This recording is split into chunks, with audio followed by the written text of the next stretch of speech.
Hello, everybody. Thank you for being here. And this is my test drive, okay? Now, bear with me as I figure this out. But today I'm talking about bendiness. And have you got bendy thumbs, or did you used to be very flexible in your younger years? So that's an image of a bendy thumb. And that's what I normally ask my patient to just I usually just ask them to do that. Okay. Now let's get out of the screen.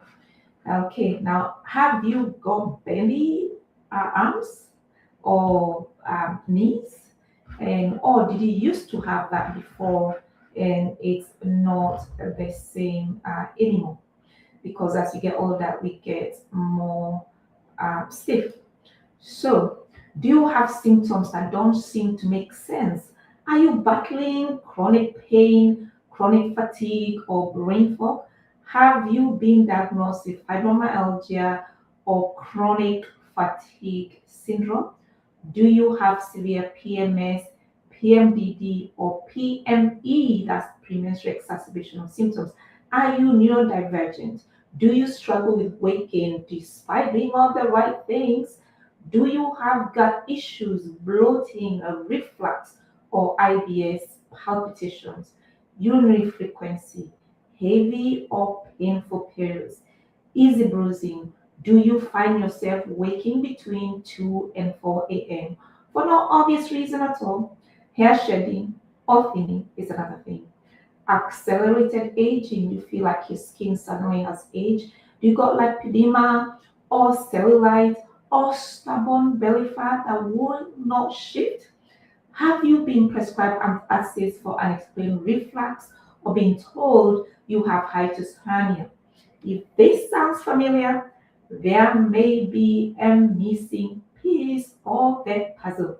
This class of symptoms often attract labels such as fibromyalgia, ME or chronic fatigue syndrome, IBS, anxiety, bipolar disorder, reflux disease, and many others. You know it.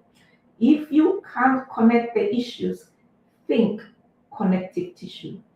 Think bendy, yes, BENDY. B for brain symptoms such as ADHD, anxiety, early morning waking, and brain fog. E for energy crashes, you're feeling tired and exhausted.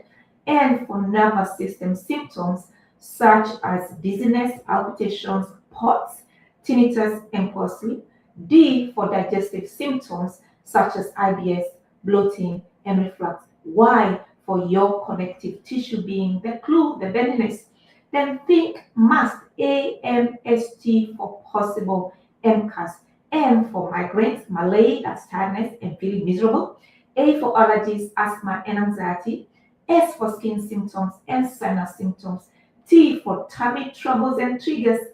Many women in perimenopause and menopause are missed because years of inflammation, pain, and stiffness can hide hypermobility. So don't ask, am I bendy right now? Ask, was I bendy when I was younger? Could you do the splits? Did you do ballet, gymnastics, or dance?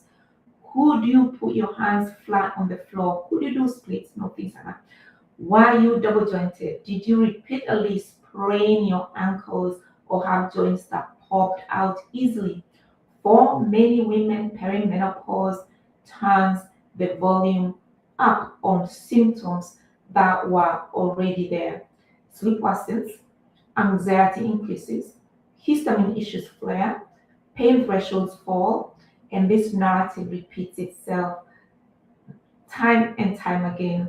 9 out of 10 of the women that I see, I spend my days looking for the common thread, and more often than not, that thread is connective tissue. So remember, if you cannot connect the issues, think connective tissues. For more information, check my website.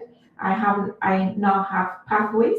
So there's a pathway for histamine, for hormones, for metabolic mix. So it's just people struggling with weight, but often there's an overlap of everything. So if you have symptoms that do not make sense, think connective tissue. Ask yourself, was I bendy before? And then think of the mnemonic bendy, and mast because you possibly may have mast cell activation syndrome. Stay tuned and share, and more of this coming soon. Bye bye now.